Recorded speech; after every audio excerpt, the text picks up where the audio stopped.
घना जंगल, ऊंचे पेड़, एक छोटे से कच्चे घर में एक लकड़हारा रहता था जिसका नाम रामू था। उसकी उम्र 35 वर्ष थी। उसकी पत्नी का देहांत हुए 3 साल हो चुके थे। उसका एक बेटा भी था जिसका नाम जीतू था। जीतू अब 10 साल का था। उसका बेटा उसकी दुनिया बन चुका था। एक दिन सुबह हुई और चिड़िया रामू चहकाने घास लगी। इकट्ठा फिर क्या कर हुआ था। आगे देखिए।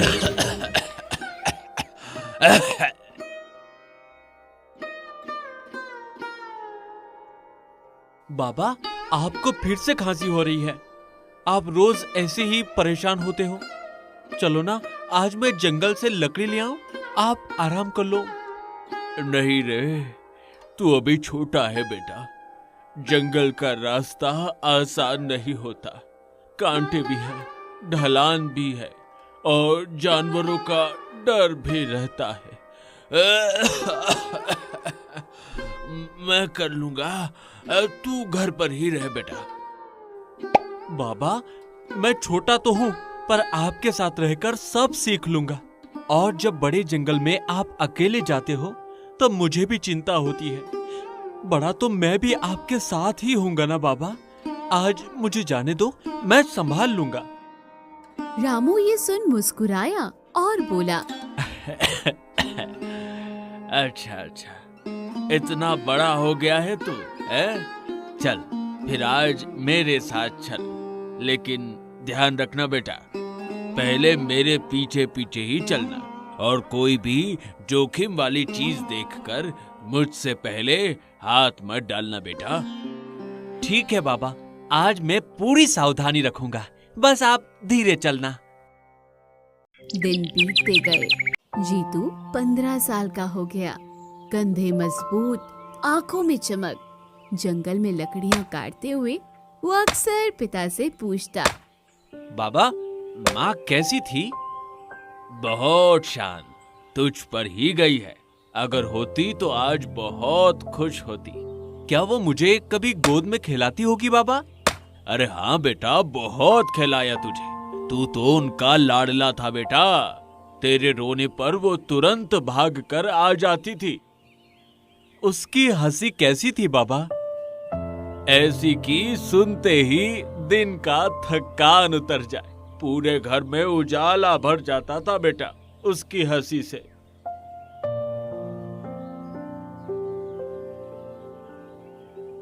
फिर जब घर पहुंचे देखा तो बीमार हो चुके थे। फिर क्या हुआ आगे देखिए। आज मैं नहीं जा पाऊंगा बेटा, शरीर साथ नहीं दे रहा। तो थोड़ा ही लाना, संभल कर जाना बेटा और जल्दी लौट आना। आप आराम करो बाबा, मैं ले आऊंगा। आप बस दवाई खा लेना, चिंता बिल्कुल मत करना, मैं संभाल लूंगा। जीतू अकेले जंगल गया। लकड़ियां काटते हुए आवाजें सुनाई दी, घोड़ों की, सेनापतियों की बोलियां। वो छिपकर देखने लगा। राज्य का राजा वीरेंद्र सिंह आया था और उसके साथ उसकी छोटी बेटी राजकुमारी कुमुद भी थी। वो 13 साल की थी। राजकुमारी फूल तोड़ रही थी। पिताजी, इस जंगल में कितनी प्यारी खुशबू है। लगता है जैसे हवा भी फूलों से भीनी हो गई हो। हाँ कुमुद बेटा, ये हमारा राज्य का सबसे पवित्र जंगल है। यहाँ मिट्टी और हवा दोनों में ही एक अलग ही सुगंध बसी है। जीतू पहली बार राजकुमारी को देख रहा था। वो स्तब्ध रह गया, जैसे समय रुक गया हो। ये कौन है? इतनी सुंदर, जैसे किसी कहानी से उतर कर आई हो। सच में मैंने आज तक ऐसा रूप कभी नहीं देखा। राजकुमारी ने अचानक उसकी तरफ देखा। जीतू डर गया और पेड़ों के पीछे छुप गया। राजा लौट आया, लेकिन राजकुमारी थोड़ी पीछे रह गई थी। वो अकेले पत्तों से खेल रही थी। जीतू पेड़ के पीछे से निकला। राजकुमारी थोड़ी घबराई और बोली, तुम कौन और यहाँ अचानक सामने कैसे आ गए? तुम्हें देखकर मैं थोड़ा घबरा गई। आप खो गई हैं क्या? मतलब आपका रास्ता छूट गया है क्या? मैं चाहूँ तो आपकी मदद कर सकता हूँ। मैं जीतू हूँ, लकड़हारे का बेटा। यहीं आसपास रहता हूँ और बस आपकी आवाज सुनी तो पूछने आ गया कि कहीं आपको कोई परेशानी तो नहीं। राजकुमारी ने मुस्कुराकर कहा, तुम डर क्यों नहीं रहे हो? मैंने खाया है क्या? इतनी घबराहट क्यों? मैं तो बस बात ही कर रही हूँ। मैंने आपको पहली बार देखा और इतना पास से देखा तो थोड़ा घबरा गया, पर सच कहूँ तो बहुत अच्छा लगा। सच में? लोगों से तो मैं रोज मिलती हूँ, पर तुम जैसे देख रहे हो ऐसा देखना मुझे थोड़ा अलग लगा। अलग? मतलब अच्छा या बुरा? क्योंकि मैं डर गया था कि कहीं मेरी वजह से आप नाराज ना हो जाए। नहीं, बिल्कुल नहीं, अच्छा लगा। किसी ने पहली बार मुझे इतना सच्चे मन से देखा है। तो फिर मैं कोशिश करूंगा कि जब भी मिलूं आपको ऐसे ही अच्छा लगे। तो फिर मिलते रहेंगे। अगर तुम्हें भी अच्छा लगे तो मैं फिर बात करने आ सकती हूँ। जीतू का चेहरा खिल उठा। हाँ, अगर आपको मंजूर हो तो मैं तो हर बार खुशी से मिलूंगा। बस आप इशारा कर देना। जरूर, मैं भी चाहूंगी कि हम फिर बात करें। और अगर कभी आपको रास्ता ना मिले या डर लगे तो मैं पास ही रहता हूँ। आवाज दो, मैं आ जाऊंगा। अच्छा, तो फिर आज से तुम्हें मेरा दोस्त मानो? मुझे मंजूर है। दोस्त होना मेरे लिए सम्मान है। और मेरे लिए भी।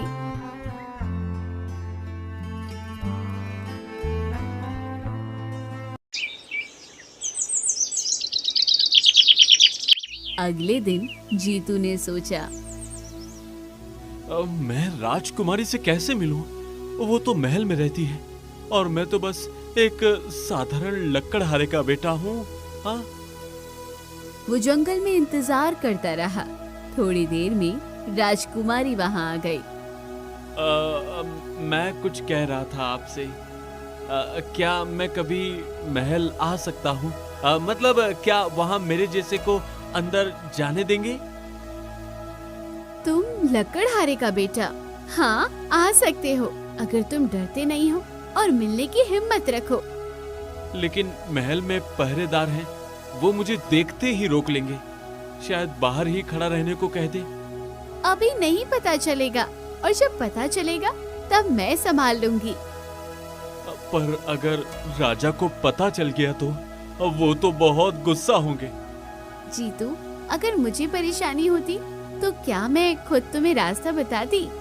मैं चाहती हूँ कि तुम आओ। अच्छा, तो फिर मैं आऊंगा दोपहर में। पर अगर मैं डर गया तो मैं तुम्हें पहले ही हिम्मत दूंगी। और अगर और डर लगे तो बस याद करना कि मैं वही तुम्हारा इंतजार कर रही हूँ। बस आपकी यही बात मुझे हिम्मत दे देती है। तो फिर तय रहा, तुम आओगे और मैं इंतजार करूंगी।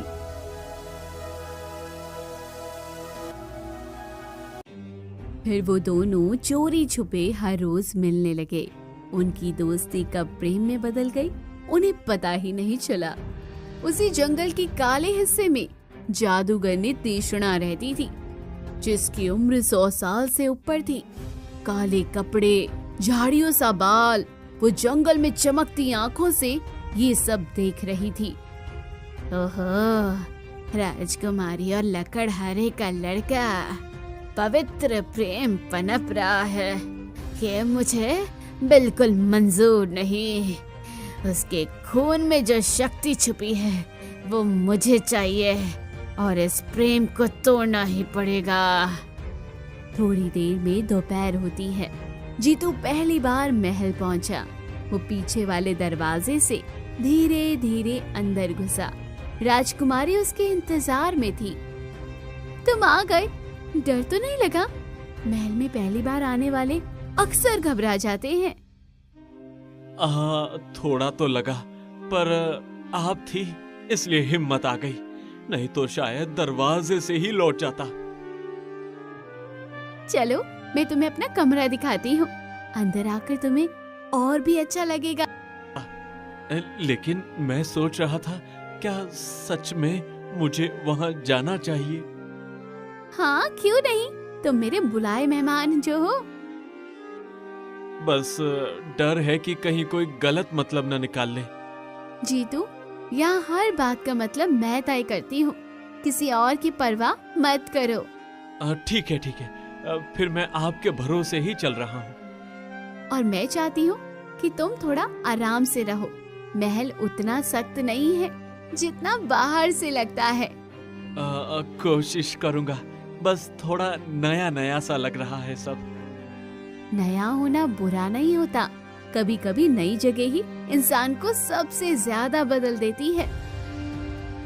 दोनों महल में हंसते खेलते घूमते रहे। जीतू ने पहली बार इतना बड़ा महल देखा। अगर राजा देख लेंगे तो पता नहीं क्या सोचेंगे।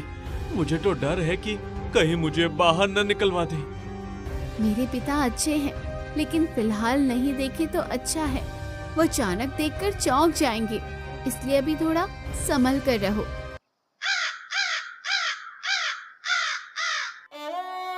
जंगल में एक दिन वृद्ध साधु आए। साधु की उम्र 70 साल की थी। राजकुमारी उनके चरण छूती है। आयुष्मान बेटी, तुम्हारे भाग्य में 2 रास्ते हैं और दोनों ही ऐसे हैं जिनसे तुम्हारी पूरी जिंदगी बदल सकती है। कैसे रास्ते बाबा? कृपया साफ साफ बताइए, मैं समझना चाहती हूँ कि आप क्या कहना चाहते हैं। पहला रास्ता सुख का रास्ता, जिसमें आलीशान जीवन, आराम, वैभव और शक्ति है। दूसरा रास्ता कठिन, जिसमें संघर्ष, दर्द और खतरे छुपे हैं, पर वही सच्चे प्रेम का मार्ग भी है। मुझे कौन सा चुनना होगा बाबा? क्या ये चुनाव मुझे अभी करना पड़ेगा या समय आने पर समझ जाएगा? जिस दिन तेरे प्रेम की परीक्षा होगी, उसी दिन तू जान जाएगी कि कौन सा रास्ता तुझे चुनना है। साधु की बात सुनकर कुमुद चुप हो गई। जीतू भी चिंतित हुआ। सालों बीत गए। कुमुद अब 17 साल की है, जीतू 19 साल का। दोनों रोज जंगल में मिलते। जीतू, तुम बदल गए हो, अब तो बिल्कुल वीर लगते हो। पहले जैसे लड़खड़ाते थे, अब तो कदम भी मजबूत हो गए हैं। तुम्हें देखकर लगता है जैसे तुम किसी लड़ाई के लिए तैयार हो। तुम भी रानी लगती हो, पर डर लगता है राजा को पता चल गया तो वो गुस्से में कुछ भी कर सकते हैं। मैं बस यही सोचकर घबरा जाता हूँ कि कहीं तुम्हें कोई तकलीफ न हो जाए। मैं संभाल लूंगी, तुम बेवजह डरते हो।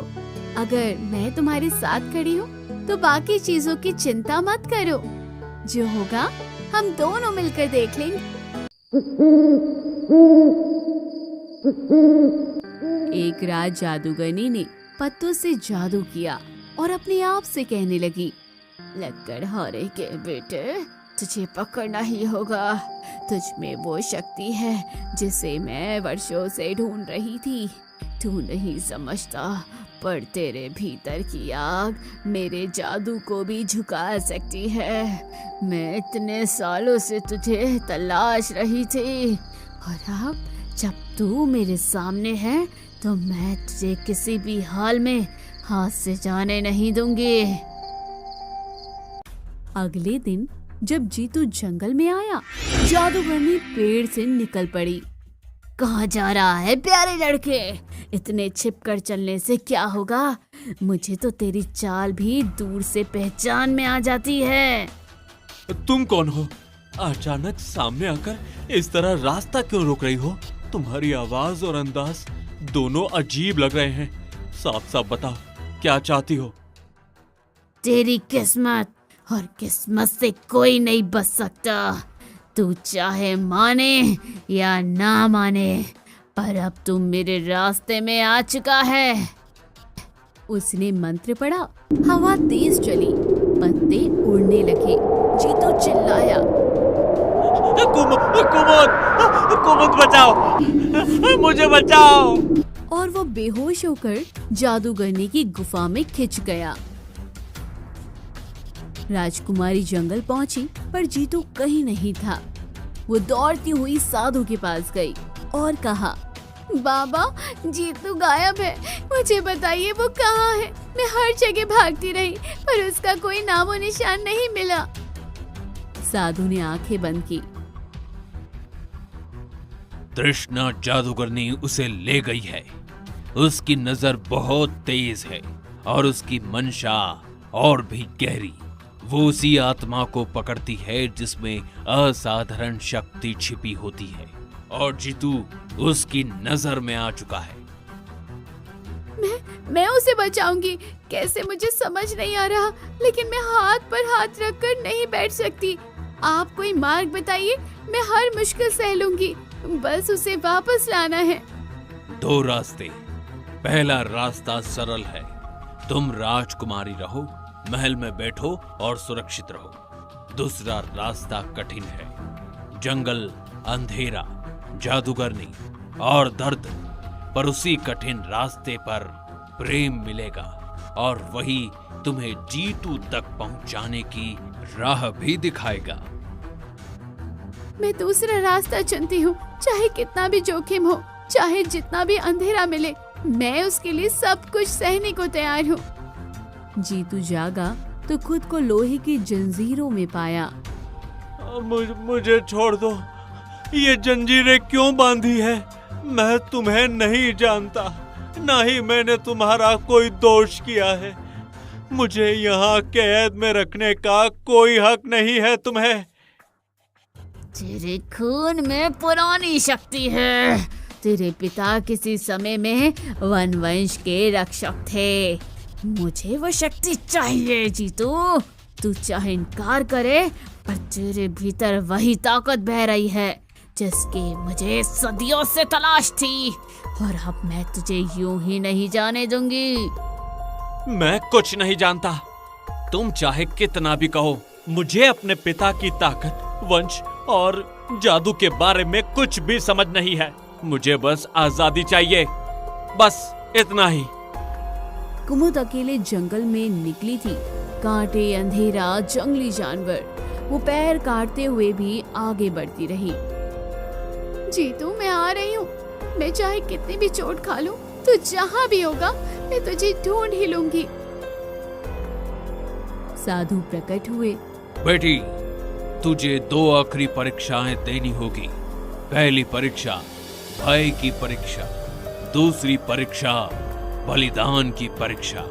सोच समझकर कदम बढ़ाना, क्योंकि दोनों ही आसान नहीं होंगी। मैं सब सहूंगी, चाहे जितना डर आए, चाहे कुछ भी देना पड़े, मैं पीछे नहीं हटने वाली। पहली परीक्षा जादूगरनी के पास एक काला झरना था। उसमें जो देखो वही डर बनकर हमला करता है। कुमुद उसमें झांकती है, उसे दिखता है जीतू मर रहा है। राजा उसे रोक रहा है। कुमुद रो पड़ी। ये झूठ है, मैं हार नहीं मानूंगी। डर खत्म हो गया। दूसरी परीक्षा बलिदान। काले दरवाजे पर लिखा था, जिसे तुम प्यार करती हो उसे बचाने के लिए अपना खून चढ़ाओ। कुमुद ने बिना सोचे हाथ काट दिया। जादुई दरवाजा खुल गया। अंदर जादूगरनी तीक्ष्णा बैठी हुई थी। जीतू जंजीरों में था। जीतू को छोड़ दो तीक्ष्णा, मैं हाथ फैलाकर विनती कर रही हूँ, बस उसे आजाद कर दो। उसके साथ जरा सा भी और जुल्म मत करो। राजकुमारी, तू यहाँ तक पहुँच गई। खून बहाया, दर्द सहा, पर बता तो सही, आखिर क्या दे सकती है तू?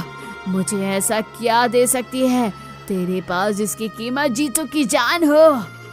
अपनी जान भी दे सकती हूँ तृष्णा, सच कहती हूँ। अगर मेरी सांसें रुकने से जीतू की एक सांस भी बचती है तो मैं बिना सोचे अपना सब कुछ तेरे हवाले कर दूंगी। अच्छा, तो आज बलिदान की रात है राजकुमारी। देखूंगी कौन सा प्यार ज्यादा मजबूत है, मेरा जादू या तुम्हारा हौसला। जादूगर ने जीतू को त्याग करने वाली थी। नहीं कुमुद, तुम यहाँ से चली जाओ। मैं नहीं चाहता कि तुम मेरी वजह से तकलीफ में पड़ो। कृपया वापस मुड़ जाओ कुमुद, वापस चली जाओ। मैं नहीं जाऊंगी जीतू, तुम्हें अकेला छोड़कर एक कदम भी नहीं हट सकती, चाहे तृष्णा कुछ भी कर ले। जादूगर ने मंत्र पढ़ने लगी कि तभी तेज प्रकाश फैला। साधु अंदर आए। तृष्णा, आज तेरा अंत है। बहुत दिनों से तेरी काली शक्तियों को सहन किया है मैंने। अब तेरे हर छल कपट का हिसाब यही और इसी पल होगा। तू जितना भी मंत्र पढ़ ले, आज तेरी दुष्टता एक कदम भी आगे नहीं बढ़ पाएगी। कुमुद ने जादूगरनी की छड़ी पकड़ ली। जादूगर ने चिल्लाई, मूर्ख लड़के, हाथ मत लगाना। और साधु तू भी सुन ले, मेरी छड़ी को छूना किसी छोटे खेल जैसा नहीं है। ये छड़ी उन लोगों को भी भस्म कर देती है जिनके पास 500 साल की तपस्या का बल हो। कुमुद को दूर रख, नहीं तो तेरी आंखों के सामने राख बन जाएगी। लेकिन देर हो चुकी थी। छड़ी का मंत्र उल्टा चला और जादूगरी पत्थर बन गई। जीतू आजाद हो गया। कुमुद उसके पास भागी। तुम ठीक हो? सचमुच ठीक हो ना? मैं बहुत डर गई थी। मैं ठीक हूँ, लेकिन तुमने इतनी चोटें क्यों उठाई कुमुद? इतनी तकलीफ क्यों उठाई तुमने? क्योंकि मैं तुमसे प्रेम करती हूँ, बहुत गहरा प्रेम करती हूँ जीतू। तुम्हें खोने का डर ही मुझे यहाँ खींच लाया। जीतू ने उसका हाथ पकड़ लिया। राजा को सब पता चला। वो क्रोधित होकर बोला, राजकुमारी और लकड़हारे का बेटा, यह असंभव है, कभी नहीं। तुम मेरी बेटी होकर ऐसा चुनाव नहीं कर सकती। पिताजी, मैंने जीतू की जान बचाई है, अपनी जान जोखिम में डालकर। अगर ये प्रेम आपको गलत लगता है तो फिर मैं भी गलत हूँ और मैं अपने इस निर्णय से पीछे नहीं हटूंगी।